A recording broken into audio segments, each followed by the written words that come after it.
I don't care who's right or wrong, and I don't try to understand.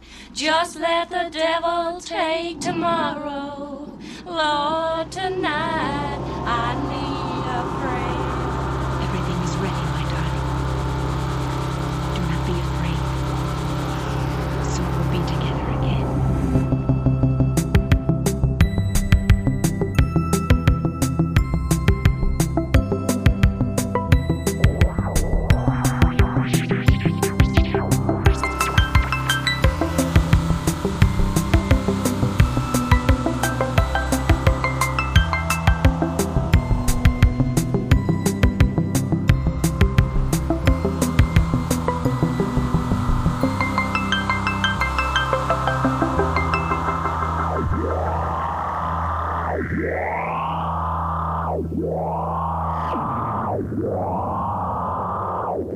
This sandwich tastes as dry as hell.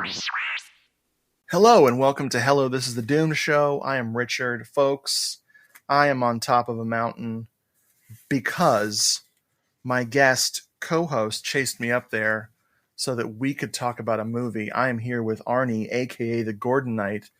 Hello, sir. Hello. Oh my God. This is the Doom Show. This is the place. You are not in the wrong chat, dude. Folks, we're going to talk about a little movie from 1983 called Mountaintop Motel Massacre, or as I call it, Mountaintop. This is directed by Jim McCullough Sr. and written by his son, Jim McCullough Jr. Before we get started, just spoiler alert, because if you haven't seen this, the trailer I'm about to play is like the whole movie? It's the Cliff Notes for sure. Yes. This is the why did we bother, going out to the movies version. So please watch this film beforehand, especially if you like roaches.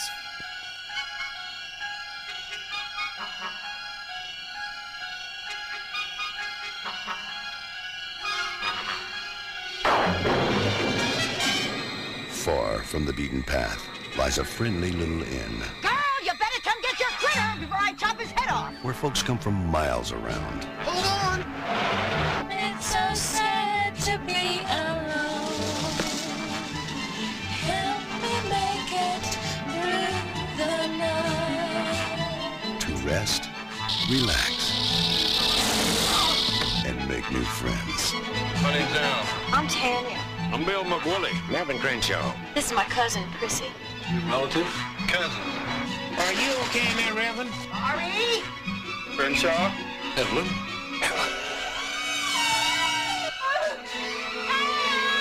Tell your little wife I'll have a surprise for her.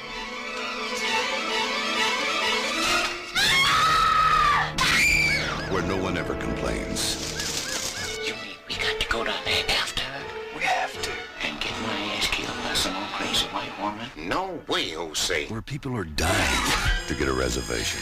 Hello? Hello? And any moment might be checkout time. I'm getting out of here.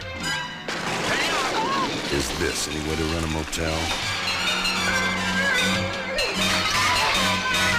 You bet your life it is. Mountaintop Motel Massacre. That was the trailer for the movie. For some reason, I still find it necessary to read the plot synopsis. Even though, this is... And we're going to talk about the plot, too, so I don't know what we're doing here, but we're going to make this the most memorable Mountaintop Motel Massacre you've ever seen. Heard. I keep forgetting this is not a video show. This is from the New World Pictures VHS tape. Welcome to the Mountaintop Motel. Remote, secluded, private. All the fresh air you can breathe. And the best views that money can buy. Young marrieds on a honeymoon. Country preacher on vacation. Road-weary traveler looking for a warm room and a home-cooked meal. You can check in anytime you want, but you can never leave. Little do the guests here know that the Mountaintop Motel is run by a deeply troubled middle-aged woman who is slowly going berserk. That's not slow. No. She is in the grip of a stifling madness, and she attends to the guests in her own wicked ways. Poisonous snakes, roaches, butcher knives, or any available kitchen utensil will do. She is on a bloody rampage from which there is no escape. Mountaintop Motel Massacre. The terror is real. Color, 95 minutes. The tagline is, please do not disturb Evelyn. She already is. Or it's always wine o'clock somewhere. Right, ladies? We're gonna go over some of the cast because this movie has a lot of characters and a lot of these wonderful people never worked again. That's a shock. I know, you're gonna be okay.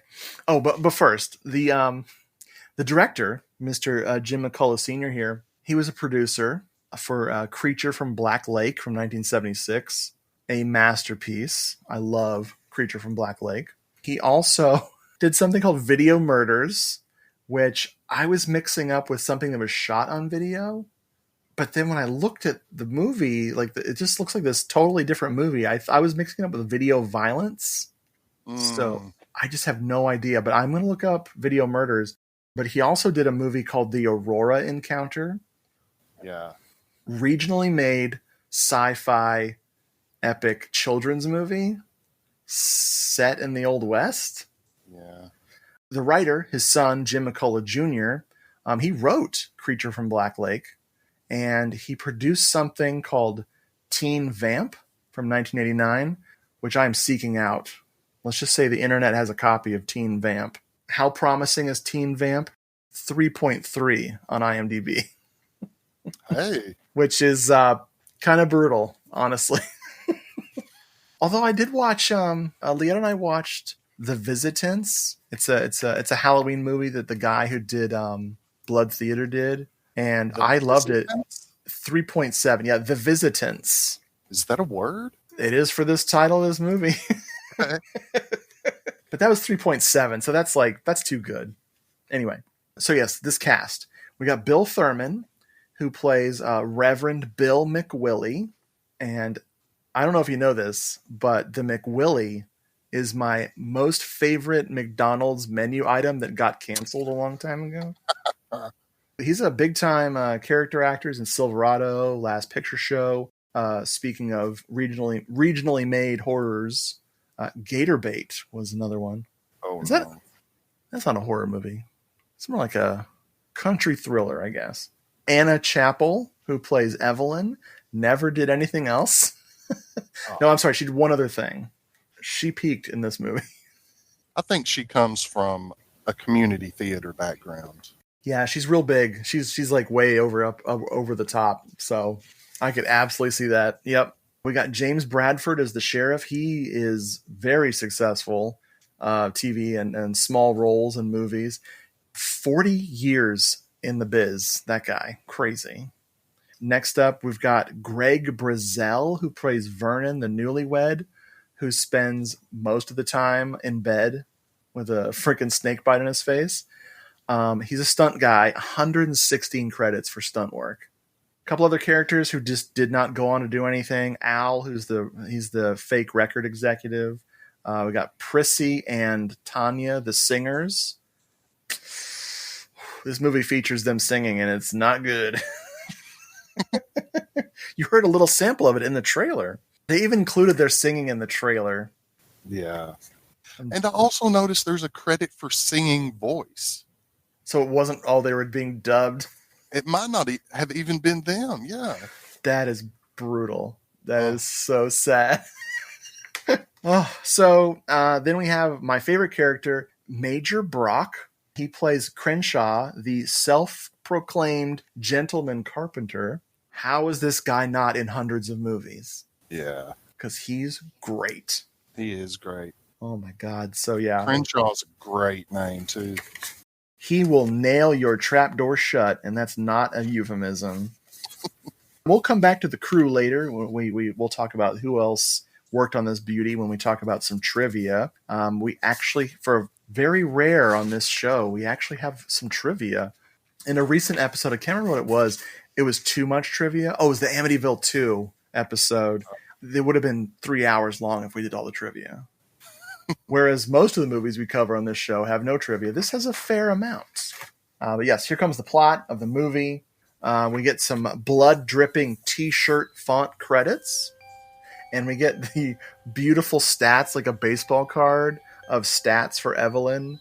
I forgot to take a screenshot to read those. It's like, institutionalized 1978, released 1981. And I'm like, Ronald Reagan, why did you let all those poor people out of the asylums, you son of a bitch? I think that's one of the things Reagan was known for. You posed a good question. So, Evelyn has a dead husband. What do you think about this situation? So, I personally think that she killed her husband, and that is why she was institutionalized. Right. The preacher says that he was a friend of hers, and then kind of trails off. Like, he doesn't come out and say that she killed him. Right. But I think that's got to be what's implied there. Okay. I didn't even think of that. I love the portrait, the sexy portrait of her dead husband that she kind of talks to a little bit. She has a daughter, which is amazing. Talk about a character I thought would be in the whole freaking movie. Oh, yeah. This is her daughter, Lori, which I don't even know. Is this another actress that did not work again? Jill King? I didn't even look her up. I forgot. Yep, her only credit, which is a crime. Wow. She loves animals. She's having a tea party with her bunny and her goat. And her mom is killing her. Was that a guinea pig or a bunny? It was either maybe it was a guinea pig. I was going to say hamster, but yeah, some creature. Luckily, it's fake. This is all fake. And it was just full of blood. Yeah, full. like a water balloon. Yeah, of blood just spraying. Meanwhile, Lori is down in the cellar, doing some intense summoning. She's communing with the dead. Or something. It's not established what she's doing, but when her mom finds her, all hell breaks loose, and she goes into a rage and is using her scythe and scything up all the shit in the room, breaking all the stuff, does a 180, and then slashes her daughter's throat.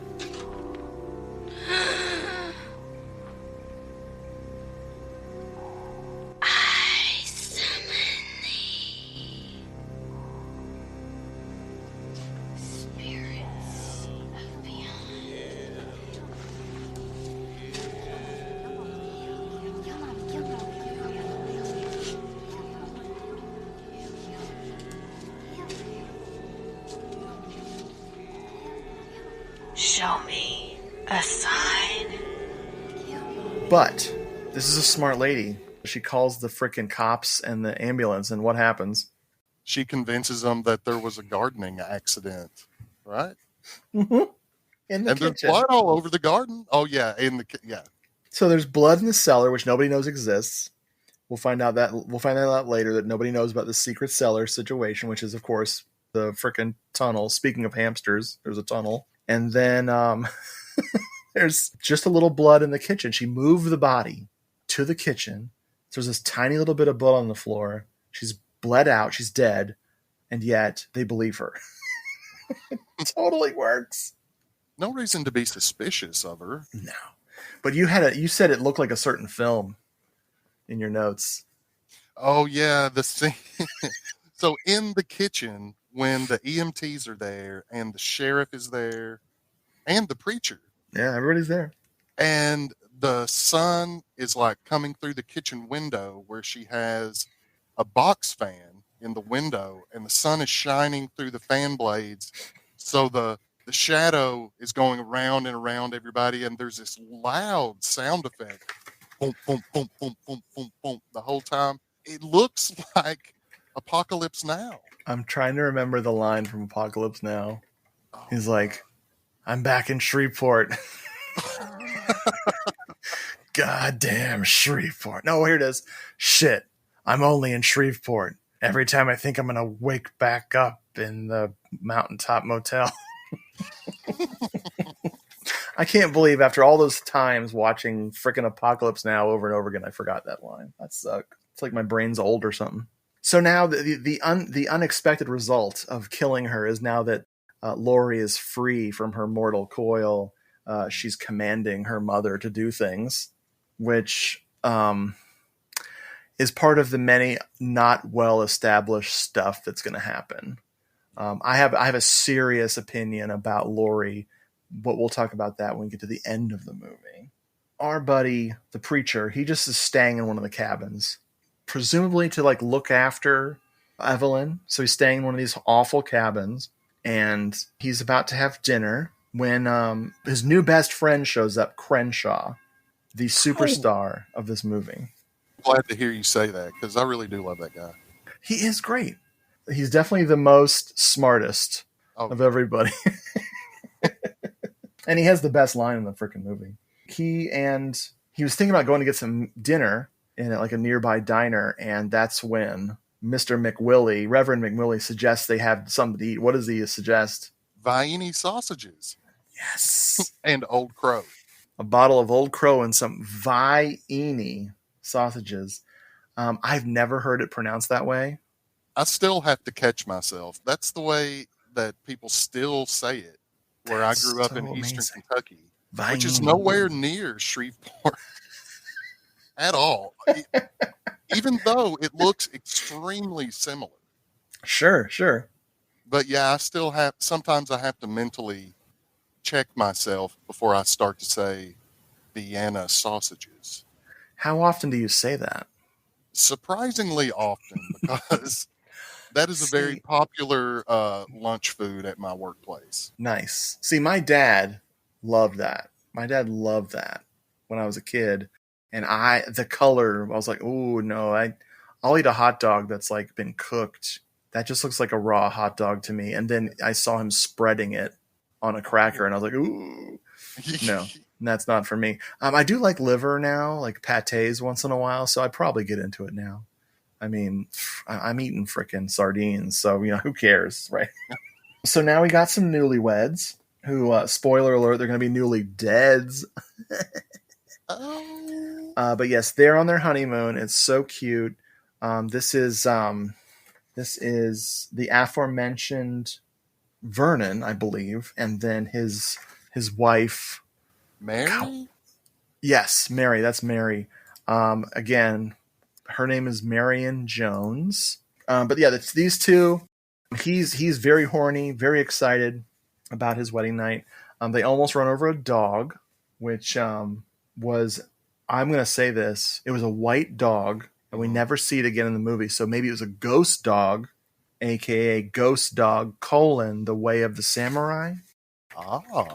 You mentioned earlier that the guy that plays Vernon was mainly a stunt guy. Yeah. So I guess that's why they had to have the little spin out in the truck on the dirt road. He says something like, I should have been a stunt driver. Yeah, he does. I could be Clever. I love it. He's like, hey, director and writer, I wrote a line for myself. We love it. We do nothing about your character until just now. He utters the immortal line, "This is it." What the hell do you expect? A Holiday Inn? And, folks, if you're ever out on your honeymoon and you check into a hotel because it's convenient and you're tired, you don't give a shit, if it's bad, just get out of there. It's not worth dying over. Oh my God. Spend the extra $15. Dude, I'm telling you, go to the Holiday Inn, find it. Yeah. Use your phone. Okay, so while this couple is getting ready for their big moment, what is going on with Evelyn? Where is she at this point? So she's in the tunnels with a bag. And then we see her pop up through a trap door. Yep. Inside the bathroom of the newlyweds cabin. Just like in, most roadside motels. That's how you get them clean. Yeah. Yeah, you use the tunnel. You can't disturb the guests. You have to use the servant tunnels. Oh, no. So she dumps out some type of snake. I have no idea. Oh, my God. Snake it's supposed to be. But. You had mentioned, I'm sorry, I didn't mean to skip that part. Actually, her daughter's bedroom is really interesting. Her daughter's bedroom is where she gets the snake, because of course her daughter has all these animals. But yeah, she's got all these child's drawings everywhere. But these child's drawings are all over the whole freaking place. Yeah. Like every room. We need some art for this room. Lori, could you draw something up for me? Yeah. Here's a crayon scrawl. My favorite is a heart, like a really simple heart, and it just says Lori under it. And I'm like, wait, does she love herself, or was that the signature? I can't tell. She's pro Lori, this Lori person. So she brings this snake, and it's a real snake for like 5 seconds in this movie. The rest of the time, it's this hilarious fake snake. Whenever this Evelyn lady is handling it, it's a fake snake. Vernon gets bit in the face, and they spend the rest of the movie waiting for help. I said that these tunnels are very convenient. Yes. Oh, God. What if they were appropriated from like part of the Underground Railroad? Like they were like helping people get out of Shreveport. Okay. Like, I don't know where that just pulled that out of nowhere. I have no idea why I thought that, but there's your tunnel explanation, everybody. We meet the singers, Tanya and Prissy. Now, I call them, their stage name is the Brawless Wonders. Yeah. They're in their Volkswagen Bug, cruising down the middle of nowhere on the highway. They break down. They're stranded in the rain. Very convenient for the teenage boys watching. But they're rescued by the fake hero of the movie. Tell me about Al. Al he's too smooth for his own good. That's his problem. He's just way too smooth. He's an advertising guy of some type, but he presents himself as apparently the head of Columbia Records. So, Unreal. If you're going to go big, I guess. Because he says, Columbia Records, that's my baby. I have a pack of 12 lawyers working for me. Yeah. Come on, dude. So that's how he entices the girls who he stops to help them. Right. He sees them on the side of the road and stops to help them. And as soon as he gets a close-up look, that's when the Columbia Records scam comes out. He truly is a madman from the show Mad Men. Oh, God. So he's enticing them because they want to be singers. Right. We've already heard them sing a little bit at this point, right? Yeah, they were singing in the car, and one of them goes, "Oh, watch out, Loretta." Oh, like, no, Loretta's fine. Leave Loretta out of this. Yeah, please. Yeah, their singing is brutally bad. And they could sing better than I can, but they're supposed to be harmonizing together. Very like baby dollish. Like way too soft and sweet. Ugh. Al has a good poker face. He's putting up with it. He's like, if I'm gonna get laid, I gotta pretend this is really great. Love it. So meanwhile, our buddy Crenshaw is reading in his room. It's not important at all. Not important at all, but I had to look it up. He's reading a book called The Sealed Verdict. It's a novel. It's a hit by Lionel Shapiro in the 50s.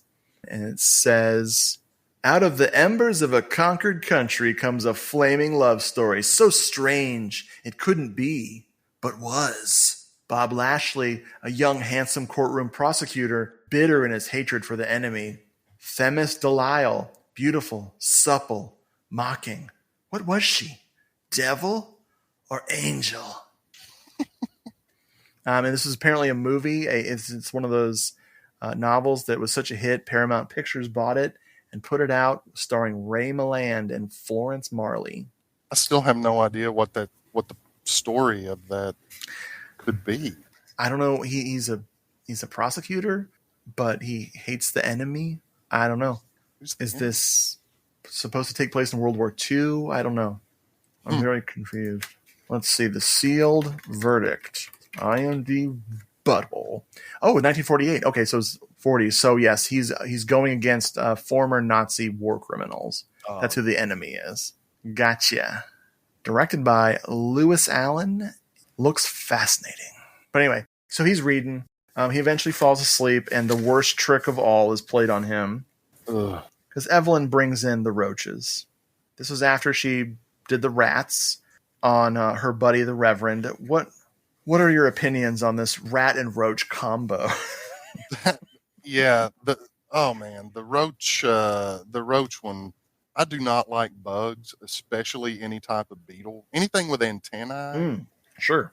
So that's really grossed me out. Yeah.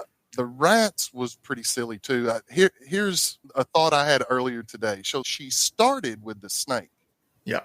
Bites Vernon in the face. And I have to think that she thought to herself, okay, whoa, I got to dial this back a little bit. This plot's moving too fast. Yeah. Let's just try some gross inconveniences instead. Goes in the daughter's room and gets in the daughter's roach collection. Yeah. Yeah. See, I love her trying to wrangle roaches into a bag. I'm like, roaches don't behave that way. They don't. No, the rats. I don't want a rat in my house. I would be very perturbed if like one ran across my feet right now or something like that. I don't like that, but I'm not afraid of them. Mm-hmm. And I don't think I'm afraid of roaches so much. I have a visceral, and this is normal, a visceral disgust where I don't want to look at them if I don't have to. Yes. But I like pretty much all other bugs. Silverfish, don't like them. Don't even like to bring them up. Beetles I'm cool with. Spiders I'm cool with as long as they're not biting me. But yeah, dude, roaches. And this actor, this is not cool. He has a roach on his fucking face. Yes. By his eye. Oh, they're so dirty. That's the other thing, is they're filthy. That's one of the reasons why people are freaked out by them. They're dirty, dirty, dirty, dirty. Anyway, this could be a make or break moment, folks. If you are not into the roach scene, I never watched the original Creep Show. Oh, I never watch it. And if I do, I skip that whole sequence. Don't like it. Congrats to the filmmakers for going there and doing it. This ends with the best line in the frickin' movie from our pal Crenshaw. He's like, "We ought to call this a roach motel." Oh, yeah. That should have been on the poster. Oh, my God. I love that so much. Oh, yeah. But yeah, his attitude is so funny. He's just like, I'm out of here. This place sucks. So good. When Al and Tanya are hooking up, Prissy gets mad and goes to be in the bathroom to like maybe turn on the sink so she can't hear their hump fest. Or as we call it on the Doom Show, making the sex act. And she gets gotten by Evelyn because, of course, she's coming in through the floor, the trapdoor bathroom shit. Al sort of realizes quickly that, I mean, he's not, there's nobody in this movie who's like, whoa, there's just some blood on the floor. I wonder where Prissy is. Like, they're all like concerned immediately, like, oh, shit's gone wrong. Yeah. We got to deal with this. So Al gets Crenshaw, and Crenshaw immediately gets the idea to nail these trapdoors shut. Mm-hmm. I love that. And that's why I wrote down on my notes, we need a sequel. Crenshaw and Al, the adventure continues. But Tanya doesn't deal with anything very well. Tell me about Tanya's wonderful mental breakdown here. Oh, yeah. She really does just shut down into quivering mess, crying. I can't remember if, let's see, Prissy. Oh, yeah, their cousin. Yeah, she cannot handle, because initially they have no idea where Prissy could have gone. Right. Just open up the bathroom door and there's blood and she's gone. Of course, Al immediately has to run off and, let the other people know, get his right-hand man, Crenshaw. Yeah, he's called the sheriff to get sheriff, that's right, medical help for Vernon by this point. So to try and keep Tanya safe, he sends her, well, I guess he doesn't send her out to the car yet, but yeah, she's by herself, and she just repeatedly is just doing a very dramatic Peg Bundy impersonation, just yelling out, "Ow! Oh, man.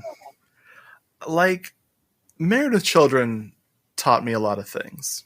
It taught me how to never have a conversation without insulting the person I'm talking to. because that's all that show is. It's just constant put downs. Every word is a put down in that show. And the other thing it taught me was my taste in women, because Peggy Bundy, I was always mad at Al for not sleeping with her. Oh God, yeah. Like there's like just a very few episodes where he actually gives in, and she rocks his world. And I'm like, what is the problem here? He should be happier in every episode after that. Right. The man is deranged. He was clearly deranged. So shit is hitting the fan. They assure Mary and Vernon that they're going to be okay, and they nail the door shut. And they leave, and of course, Evelyn was already hiding in there. Oh no, wait! They put something heavy on top of it. Yeah.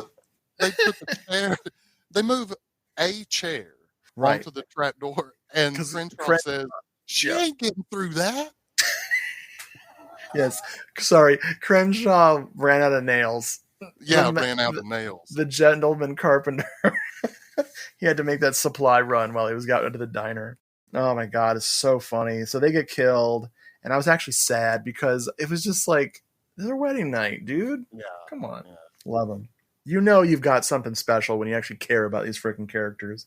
They go down into the tunnels, and the movie turns into the very cheap My Bloody Valentine. And the sheriff has been on his way this whole time. Through this storm. By the way, it's still raining. This is where the movie starts to lose me. Not for long. Here at Hello, This is the Doom Show, we are friends, not personally, we are friends of Lamberto Bava, a.k.a. Lam Bava, son of the great Mario Bava. The more Lam Bava, more better.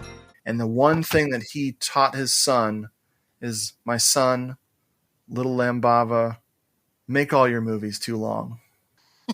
I love Lamberto Bava's entire filmography, just about. There's a couple of zingers in there I can't watch, but he always makes his movies between 5 and 10 minutes too long, and I love him for it. This should have been 90 minutes, I think, because everything comes to a complete standstill in these tunnels, man. Yeah. It's not a deal breaker. It's not like the roaches. It's the roach on the face of the pacing. Yeah. What happens though when the sheriff shows up and tries to take on Evelyn? This is a whole thing too. Oh man. So somehow we have Al, Crenshaw, Evelyn, and the sheriff are all in the tunnels. Yep. And they're not finding each other initially. Somehow in this labyrinthian network of tunnels under the 6 bungalows of the hotel. Right. But once the sheriff gets down there, one of the first things he does is, in a whisper, he says, "Evelyn, come out." Oh my God. He's the Evelyn whisperer. Yeah. And then he doesn't run into Al or Crenshaw either. Nope. But Evelyn gets the drop on him, which she's very good at. Yeah, she totally comes takes out in shadows from somewhere. Yeah, she takes out Crenshaw. Yeah. Which makes me so sad. Yeah. And I'm like, Sheriff, be careful. That was a shame. Yep. It's a damn shame. But yeah, this, I don't know, maybe late 50s sheriff, 60-year-old lady, this fighting in the tunnels. And it goes on for, I think, much too long. This should not have been a struggle at all. It's the UFC fight you didn't know you wanted. Yeah. Oh my God. He does finally clock her pretty good. That surprises me each time I watch it, that he finally does just haul off and punch her right in the face. He should have opened with that. Yeah, definitely. So she gets her scythe stuck in the beam in the ceiling, and she's wrestling with it, trying to get it out so she can kill the sheriff while they're fighting.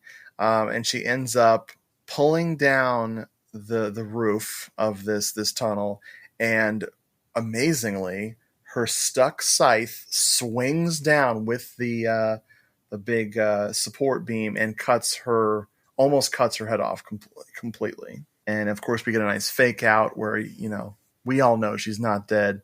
Sheriff's like, Evelyn.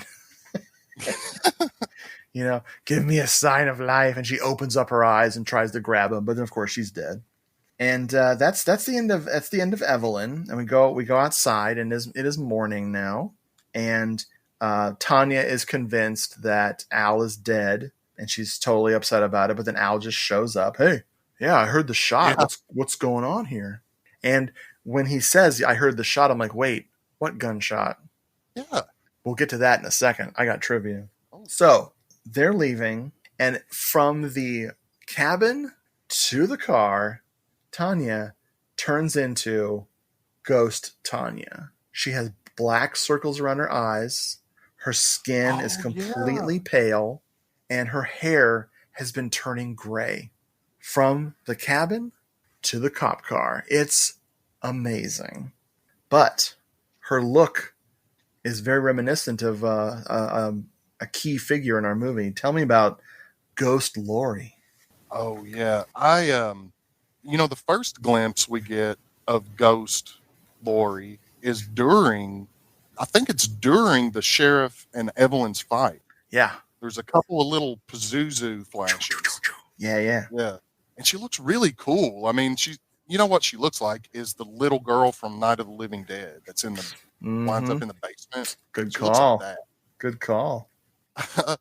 And then, so as Al, the sheriff, and Tanya are driving down the road away from the Mountaintop Motel, we see Ghost Lori just kind of hanging out in the field watching them go by.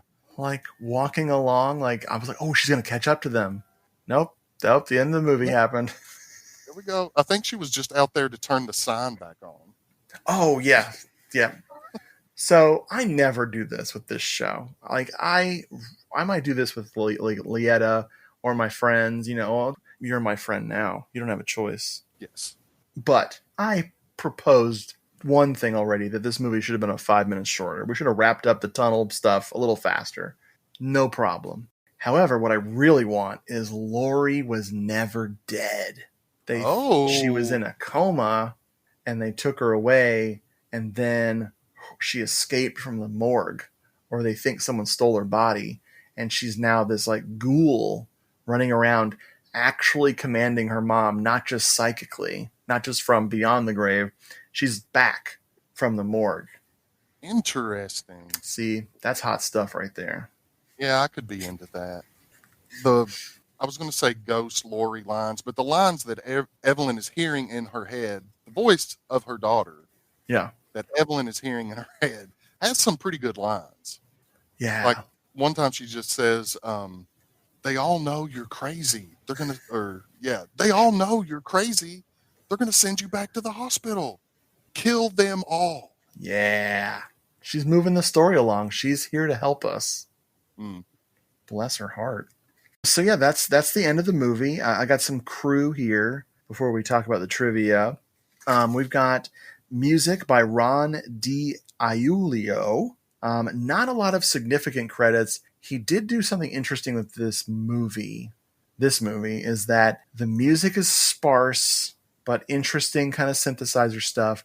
But what he does is he's credited for sound effects as well. And so he was doing the weird sound effects of the rats, like the rats, like doing the little chirping thing that rats do. He was doing that with a synthesizer. Interesting. Yeah, I was really like this last time I watched it, I was noticing the just the sound in general. Yeah. More than before. Like the whole sequence with the snake. I was just gonna say, yep. Like this ratchet going the whole time. Yep. He's like, hey, this is the setting on the synthesizer nobody uses for a reason. Yeah. But some of the little just little analog synth cool little riffs in there, he's got some neat little parts. This is why I'm excited. I've recently got a Blu-ray from Good Old Vinegar Syndrome, or Vinegar Sandstorm. Nobody calls it that. He did a movie called Through the Fire from the 80s. I forget what year. Its alternate title is The Gates of Hell Part 2. So Lucio Fulci's City of the Living Dead has an unofficial American sequel. Whoa. Right. And he Turnabout did fair play, I guess. Touche, Italy. Yeah.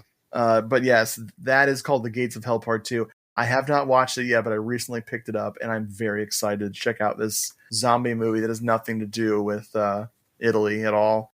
It's like the Italians making all those sequels to the Evil Dead, the La Casa films. This was produced by the legend, Roger Corman, and the McCulloughs, the junior and senior. They were like the filmmakers in the Shreveport area. Yeah, so they were not the only ones, but they were major folks. Like, they worked with everybody, which is why they also worked on Creature from Black Lake and stuff like that. Cinematographer was interesting. His name was Joseph M. Wilcots, and he shot Roots. He also shot the aforementioned Video Murders, which I want to see now. He was the first African American to join Hollywood's Camera Operators Union. Wow. And America was so progressive that he was able to join in 1966. Oh. Yeah. Good for him. That's awesome. Pioneer. But thanks, America. Look, how long was that Camera Operators Union around before then? You bastards. Anyway, so trivia. Like I said, I have a tasteful amount of trivia here. This was filmed in Oil City and Shreveport and other areas of Louisiana. The working title was Mountaintop Motel. And of course, that ain't sexy enough. You got to throw another word on there. That's Roger Corman's influence. Of course. Bless his heart. So this was released on VHS on New World Video, along with, there's so many movies. I mean, there's so many movies I could list, but here's just a few. House, House 2, Vamp, The Stuff, The Vineyard, which if you haven't seen The Vineyard, folks, give it a whirl. It's wild. And of course, everyone's favorite movie to wake up during the credits and go, oh shit, when did I fall asleep? Ghost Keeper. Now, I say that lovingly because I love Ghost Keeper. It's great, but it's a sleepy movie. This had some production woes in terms of distribution. So this was filmed in 1983, which I'm going to talk about how I feel this movie feels older than 83 later. But this was self-released by the director and his son in Opelousas, Louisiana in 83. So they finished in 83 and then screened it just that like one time. Then they took it on the road and went all the way to Jackson, Mississippi in 1984 to screen it again.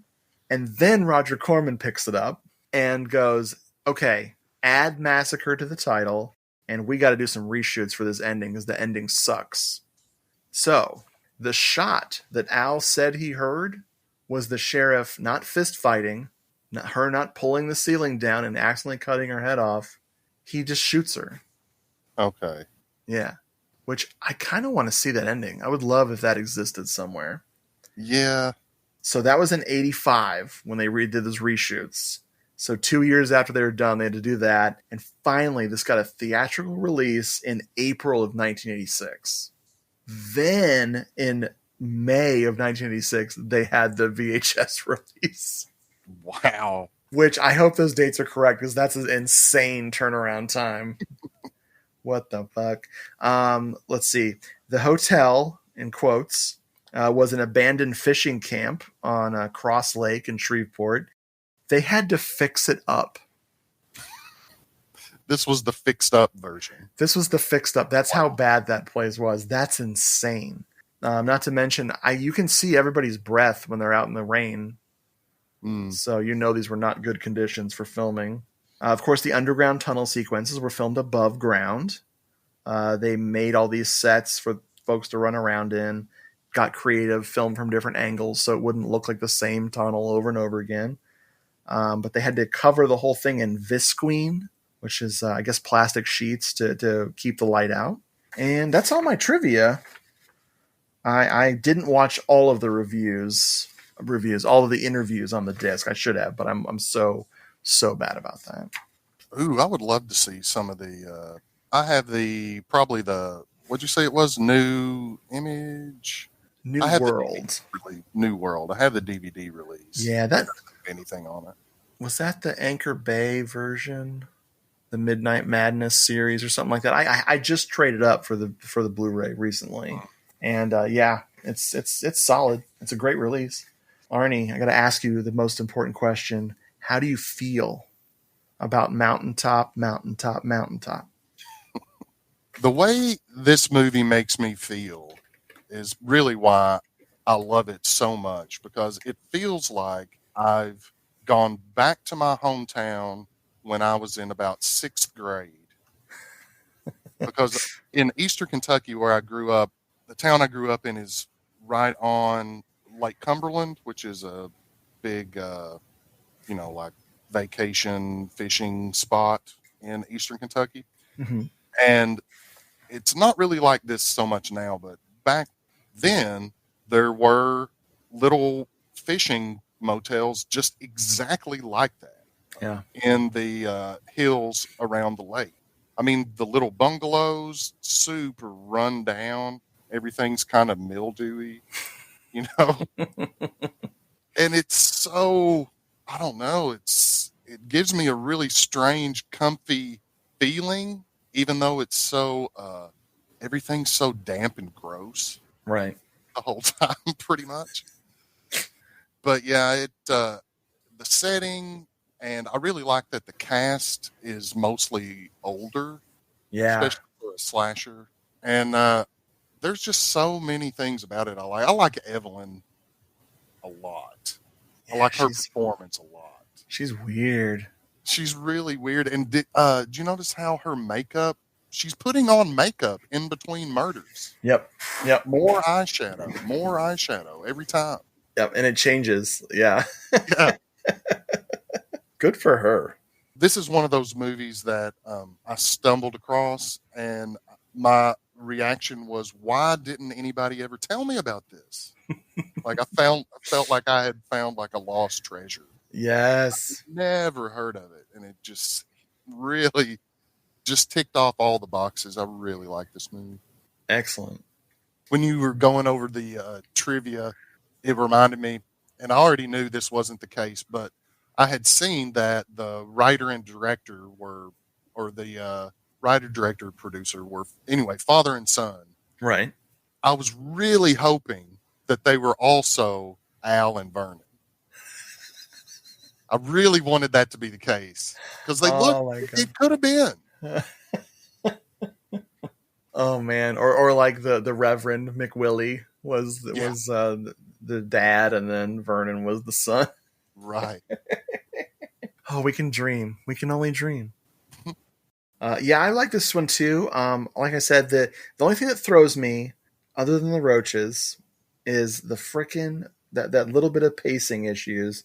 I just wish this thing would hurry up a little bit, or do something a little different while people are lost in the tunnels. Like, cut away from that shit more. Like, give something to other people to do. But by that point, everyone's frickin' dead. But yeah, they were just in love with those tunnel scenes. It's like the ones from that Friday the 13th remake, where I'm just like, why does Jason have his Leatherface tunnels under the like? That's all I could think of was Leatherface during that remake. That's right. I mean, not that Leatherface is known for tunnels, but part 2. Come on. Mm-hmm. Yeah. Anyway, I love the weird sound design and the music. This to me feels like an older script that they shot in '83. This gives me like Eaten Alive, the Tobe Hooper movie vibes a little bit. Very grindhousey.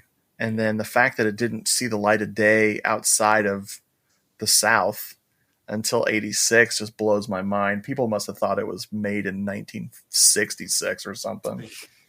The grimy and gross set design is wonderful.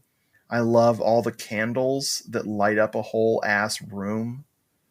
That this is probably the most egregious of that I've ever seen in a horror movie, where someone lights a candle and it is like neon, like fluorescent lighting with those candles. It cracks me up. But yeah, I recommend this one. Absolutely. I love that you had that connection to it.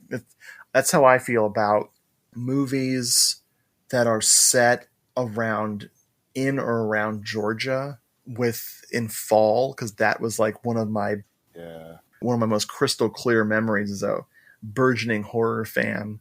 It was a fall day on a Saturday or a Sunday, and I watched The Creeping Flesh, the Peter Cushing movie, Christopher Lee movie, when I was 8. Oh, wow. I don't know. It was on TV. And I just was like, whoa, that was weird. I feel freaked out about that. And I had to get out of the house because our house was super dark. So I threw on my jacket and I went outside, and it was this perfect, completely overcast, like the sun didn't exist kind of an overcast day, and just stomping around in the crunchy leaves, and just I can't get that final image of The Creeping Flesh out of my mind, which, folks, watch The Creeping Flesh. It's so good. So I have this memory. So anytime I see movies that just have that southern vibe with the fall feeling, and this movie certainly has that. There's something special happening at Kentucky Fried Chicken. Fresh buttermilk biscuits made from scratch. Our chicken and biscuits a perfect match. Light and fluffy, they're made from scratch. We start with real buttermilk, and we make them fresh all through the day. Fresh, like our chicken, because that's the Colonel's way. Fresh buttermilk biscuits made from scratch. Our chicken and biscuits a perfect match. One more way, we do chicken right. So Mountaintop Motel Massacre came out in 1983. Have you ever noticed how weird 1983 is for a year in horror? Like, no. You should look up the Wikipedia list of 1983. It's 1983 horror films. These movies are bonkers. So much weird stuff. Like, there's a lot of normal horror movies, but then there's all this other stuff that's so outlandish. Like, you get your normal stuff like Christine and Cujo, The Dead Zone, like normal Stephen King adaptations. But then you've got The Devonsville Terror, which is a surreal witch movie. Eyes of Fire, which is an even more surreal witch movie. You've got an anthology horror film called Nightmares. That's the one with Emilio Estevez versus the killer video game. Yeah. You've got Amityville 3D, which is bonkers. Panic Beats with Paul Naschy. The Demons of Ludlow. A Polish vampire in Burbank? That is also a movie. The Demons of Ludlow, which, if I recall correctly, is about a killer piano. I can't remember. It's very bizarre. Sweet 16, the Native American themed slasher that's also like a coming of age film. The Being came out in 83, which is the Easter set movie with Martin Landau, Jose Ferrer, Ruth Buzzy. And it's just this weird movie. The main actor in the movie is the least charismatic actor ever. He's hideous, and he's just strutting around in his tight 70s pants in 83. Oh my God. Yeah, The Being, highly recommended that. Highly recommend that. And it's an Easter movie. It actually has a Easter scare that's really fun. But yeah, 83. I don't know what was in the water. Very bizarre. But before I let you go, sir, I ask my guests to talk about a recently seen and loved movie. This can be an old favorite or an unseen until just recently for you. What have you got? I have just recently seen, and I wish I had seen this earlier, but I just watched Off Season. Yes. From, I believe 2019? I think 2021. Right. Oh, dang. 2021. Yeah. I spent a good part of this movie trying to decide if this was a remake of The Beyond or Messiah of Evil or maybe Carnival of Souls. I wasn't sure. And then I was just like, okay, it's its own thing. It's just, that's the vibe, though. Yeah. And it really nails it. Man, I really loved it. I only have one complaint. It did the montage explanation at the end, and I'm not a fan of that. But it's fine. It's fine. You can forgive it that. Yeah. It's so funny how many horror movies can't stick the ending. Like they just can't. They just cannot do it. I don't want to give away the ending of that, Right. but they had the perfect image to just cut to black on. Sure. They should have. People are scared. That's one of the things that, like, people are scared not to explain everything. Yeah. And I don't need the explanation. I have an imagination. Like, movies that are trippy and weird or vague, that I don't care. Let me run with it, bruh. Yeah. Don't ruin it now. I've been confused the whole time. Don't take that away from me. I was confused before I started the movie about my own life. It's fine. Yeah. So yes, I would love to rewatch that because I did enjoy it. I saw it when it was new to streaming and was like, nice. My pick is an old favorite that I upgraded to the Blu-ray during a Arrow video sale at Barnes & Noble. I got the double feature of The Executioner and Executioner 2 with good old Sonny Chiba. And yeah, I hadn't seen this in years. There's an old set that's probably still pretty cheap on Amazon or on eBay of Sonny Chiba movies. And I'm pretty sure The Executioner was in that set with a couple of other just classic weird movies. And they were all decent copies in a single like DVD case. It was very nice. But this is, he's a karate expert and he's being called in for a mission. He's got to break out his partner, who's also a karate expert, from jail. But it's also a comedy. It's one of those multi-genre movies where it's a spy, kind of almost like a spy movie setup / heist setup / comedy. And it's bizarre. It's really, really strange. But this director, who I neglected to look up until just now, is Teruo Ishii. He directed a masterpiece, Blind Woman's Curse, from 1970. Folks, if you watch one female-centric samurai movie that isn't Lady Snowblood, Lady Snowblood's the famous one. Blind Woman's Curse, I like better because it's so surreal and weird. So, Executioner, recommended. Executioner 2, also recommended, but I don't remember it as well. And I definitely recommend frickin' Blind Woman's Curse. Hot damn. But Arnie, before I let you go, I discovered your channel through our mutual pal, Katie of the Night. Yes. And I was very taken with your seeking out those budget movies at these thrift stores, like used movie shops, wherever we can find these things. Right. Tell the folks about your channel and how to find you. So my channel is the Gordonite, named because I kind of got into the actual collecting side of horror when I decided to collect all of Stuart Gordon's films. Oh, gotcha. Okay. Which was a director I did not realize had made so many movies that I liked. Mm-hmm. And once I really looked at the list, I was like, all right, I'm getting all these. And it just kind of stuck. I just kept being like, okay, well, now what am I going to get? But I'm a big thrift store guy, flea market guy, because I like it when things are $1. That's like the sweet spot for me.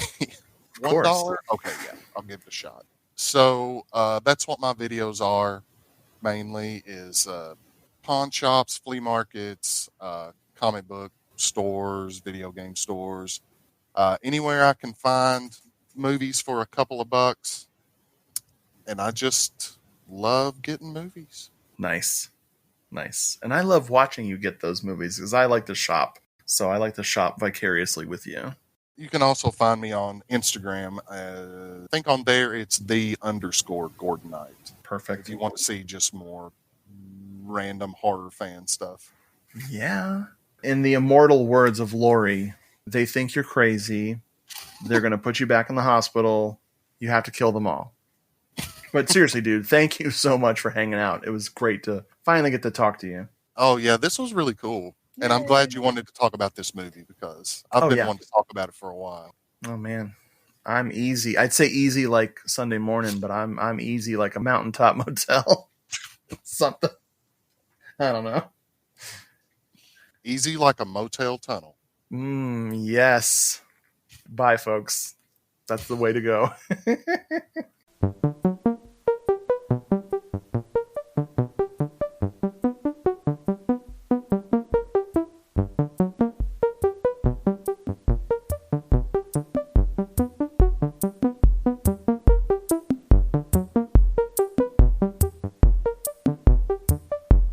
Folks, thanks so much for listening to this episode.